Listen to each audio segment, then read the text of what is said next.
Hey there, greetings everybody. Want to welcome you here to Prog Monster. My name is Murph. I am the host of this show. This is a show dedicated to progressive rock and other forms of rock music.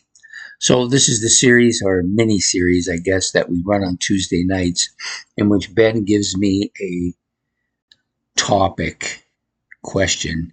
So he's going to give me one question, and then I'm supposed to answer it. So the question this week is to name top 10 bands that I wish had better artwork on the covers of their albums. Now, this topic probably might not have come up to me because I don't tend to think of the album covers, other than if I really like them, I may look at them a lot. But generally speaking, if I don't like them, I just don't think about it much. There's been no real ones that I can think of that I absolutely hate. I couldn't find any I hated. But I did find I've got a stack of 10 bands here, and I picked an album from their discography just to kind of show you what I'm getting at. They're not in any particular order here because I don't really dislike any of them. Just I wish that there was a little bit more invention on their album covers. So the first one we're going to talk about is this one from the Eagles. Not this particular album, but I chose one of the Eagles albums, and you can pretty much go down the line with any of them. Hotel California is okay. The Eagles' Long Run is kind of different. I don't mind it. But, basically they're just not really terribly memorable covers. There's not much to like, just a picture of five guys sitting on an album cover. Anybody and everybody can do this. It's not really that imaginative. So when I'm listing albums for my favorite album covers of all time, the Eagles won't be having any on that. So next up, this one may be a little bit of a surprise to people, and I don't think their album covers are bad. Well, maybe I do. So I chose. I probably should have chose one of the other ones, but it doesn't really matter. It's the Scorpions. The Scorpions have a lot of album covers like this one. They're very sexually driven. There's a couple of them I think are not very tasteful. There's one with the Virgin Killers. It's probably the worst one, where you've got some pre-adolescent girl naked on the cover. I mean, even in that time period, it was probably in bad taste. So yeah, and then there's a few like this one, where it's just a picture of all of them. And there's a couple more like that. There's also the one with a girl on her knees. I can't remember. That one's probably in my playlist. That's why I don't have it available to show you. But there's a lot of that kind of stuff that, it's kind of a little bit tasteful. Not very tasteful, I mean. So yeah, I wish they could have done a lot more stuff that would have been better. So I'm just not a big fan of them. And a lot of their album covers had problems getting released here in the States for those reasons. Blackout might be their best album cover. It's the one with the guy with the spoons on his eyes. That one's kind of interesting. I do like that album cover. It's very memorable too. But for the most part, I don't really care much for their covers for the reasons I've said. Next up, a band that I love, have always loved, but I've always thought their album covers were boring, lacked imagination, which is kind of strange considering how absolutely great their lyrics are and the imagination gone into put some of these legendary albums together. But it's just the album covers are not so great. And we're talking about the Who. I don't mind this particular cover, but kind of illustrates. It's always like this one and Who's Next. It's just pictures of people on the cover, while the guys on the cover sitting in various things. Even Meaty Beaty Big and Bouncy, which has four of them sitting outside and four of them as adults. Yeah, it's, I guess, a little bit better, but still not really incredibly imaginative. Canned Heat's the same thing. It's kind of stupid, actually. Yeah, a couple of their later albums, like Endless Wire and their self-titled final album, a little bit better, but nothing really spectacular. It doesn't do anything for me. So next up is another guy for the same reason. just the pictures of him on the cover with his guitar, like all the albums. I couldn't tell you which one has what on which cover without having them in front of me. I just grabbed one off the shelf to show you what I mean. Stevie Ray Vaughan. This is a live, alive. Great music. All of his albums are great, but the album covers just showing him on guitar. Again, they're all the same. There's nothing original about any of them. A lot of these kind of guitar kind of guys are just showing themselves off on the cover. I don't know that Stevie had much to do with this anyways. I suspect that the art was just put on there. And if you look at every single one of his albums, just pictures of him on them. So terribly unmemorable. Next up is going to be more of that same kind of theme here. So the whole band is on the cover here, the Pretenders. And if you go to look at their previous album, this is Pretenders 1 actually, so there's no previous album, but the second album is the same, third album is the same, the last album only has her. Of the ones I have, I'm sure some of the ones going forward might be better, but I don't own them, so I can't really make any comments about them. So the Pretenders too. Yeah, this one too, Kim Mitchell. None of his albums, there's one album's got a kind of a quirky face on it. I think it's can't think of the name of it. It's not too bad. This one, like his other ones, it's just pictures of him. Nothing really spectacular. Hard to remember which one is which for the same reason. So I'll leave that up. This one is kind of weird. So this is In Excess. I don't really like any of their covers for the same reason. Just pictures of people. This one I really kind of dislike. It's kind of stupid.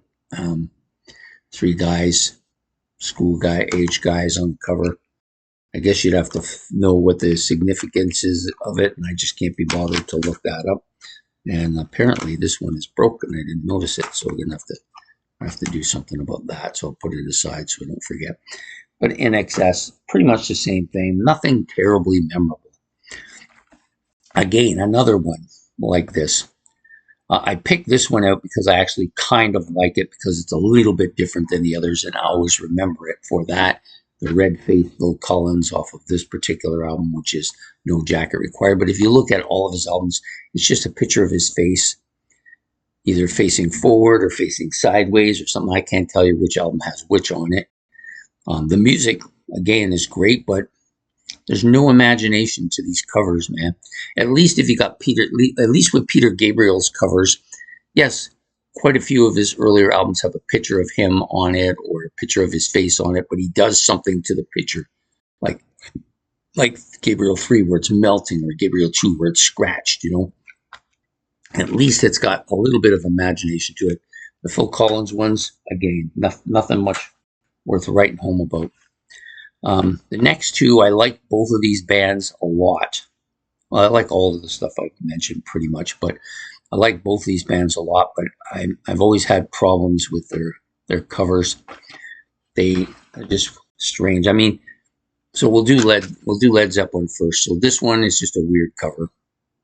In Through the Outdoor, maybe a little bit better. There's something going on there, but when you look at it, there's really nothing going on there. Houses of the Holy, maybe a little bit better than most because it kind of reminds me of that, the Eloy and the Time Machine. It kind of reminds me of the Time Machine, and maybe that's where they got the idea from. I'm sure that is. Physical Graffiti is kind of reminds me of the Who's Meaty Beaty Big and Bouncy, but the rest of them are pretty much downhill. The one, Led Zeppelin 4, I always remember because the guy's carrying wood on the back, but Led Zeppelin 2 is terrible. Led Zeppelin 1 with the big Zeppelin on it is, I guess, they're all okay. There's nothing terrible about any of them. I just don't find them very, they're not something, oh, look at how great this album cover. That never enters my mind when looking at a Led Zeppelin cover. Next up, and probably this is the last one. So this is number 10, AC/DC. This album epitomizes what I think of AC/DC's cover. It's always a picture of Angus Young in some kind of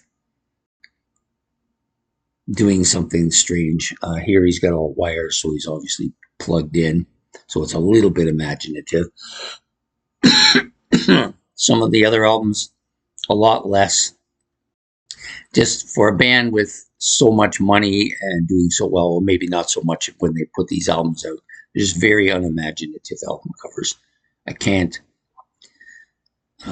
say anything great about any of them. I do like the one on Let There Be Rock, only because of the color coordination to it. It looks like they're on a stage in a kind of mystical place. But other than that, the Dirty Deeds one sucks as bad as this one. High Voltage is maybe a little better, but not really much. Back in Black is boring, although I get it. And I can't even tell you any of the stuff going forward after that. But yeah, so there it is. Those are the 10 bands that I think I would rather they have put a little bit more effort into their album covers and maybe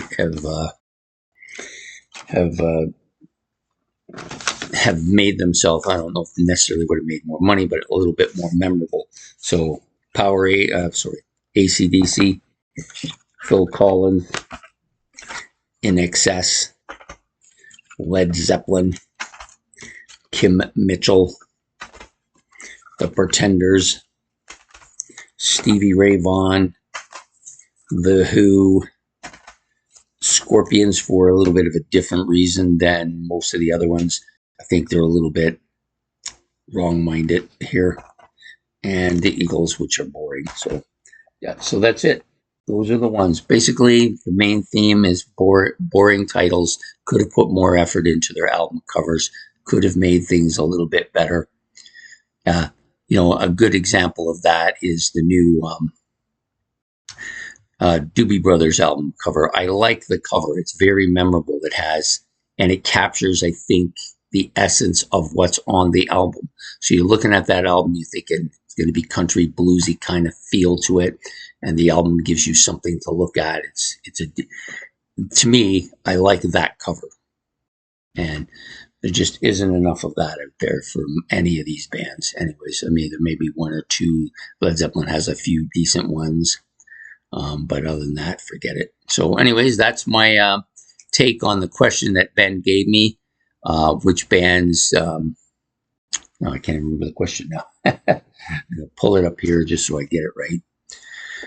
So the mini-series, one question, top 10 bands I wish had better album covers. So yes, I don't know if these are the exact top 10, but they're definitely 10 of the bigger ones that I listened to whose album covers I'm not as big on. There's others too, but I think these ones were probably the worst of the bunch. Anyways, I hope you've enjoyed this episode. Please hit the like and subscribe. If you want to give me your 10, you want to chastise me for picking somebody, you could do that. Just remember, this isn't about the music on the album. Many of these albums I love the music on. I'm just not crazy about the covers.